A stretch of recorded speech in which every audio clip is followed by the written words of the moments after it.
Social મીડિયામાં star બનેલી કીર્તિ પટેલ આવી ફરી વિવાદમાં। વેપારી પાસે 2 કરોડની ખંડણી માંગવા નોંધાઈ ફરિયાદ। કાપોદ્રા પોલીસ મથકે નોંધાઈ ફરિયાદ। કીર્તિ પટેલ અને તેના સાગરીતો વિરુદ્ધ ગુનો દાખલ। કાપોદ્રા પોલીસે એક આરોપીની ધરપકડ કરી। કીર્તિ પટેલની પોલીસે શોધખોળ હાથ ધરી। અગાઉ અનેક ગુનાને આપી ચૂકી છે કીર્તિ પટેલ અંજામ। India 24 news channel, Surat.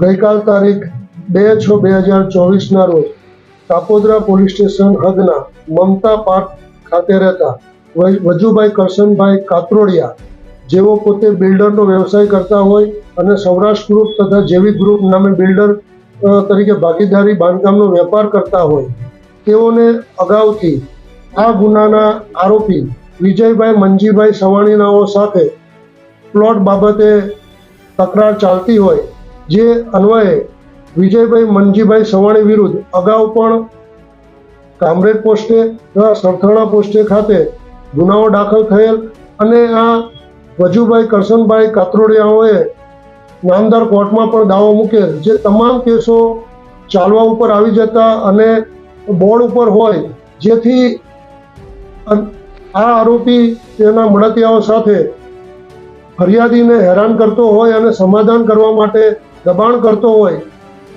જેથી ફરિયાદી પોતે આ બાબતમાં કોઈ પણ પ્રકારનું સમાધાન કરવા ના માંગતા હોય,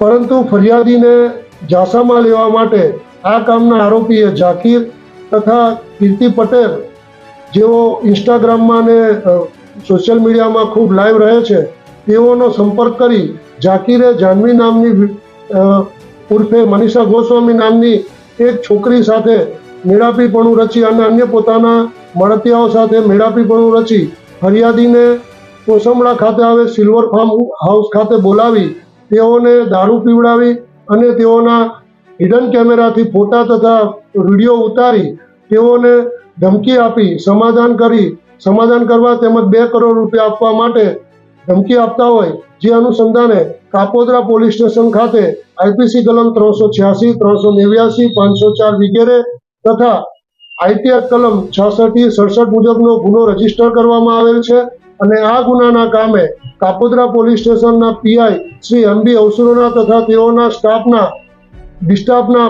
પીએસઆઈ શ્રી તથા અન્ય પોલીસ સ્ટાફના માણસોએ હ્યુમન સોર્સથી મુખ્ય આરોપી વિજય મંજી સવાણીને ગઈકાલ તારીખ 2/6/24 કલાક 20-30 વાગે અટક કરેલ છે અને હાલ આ ગુનાની તપાસ ચાલુ છે। આ ગુનાની તપાસ second point Shri MR Solanki નાઓ કરી રહેલ છે।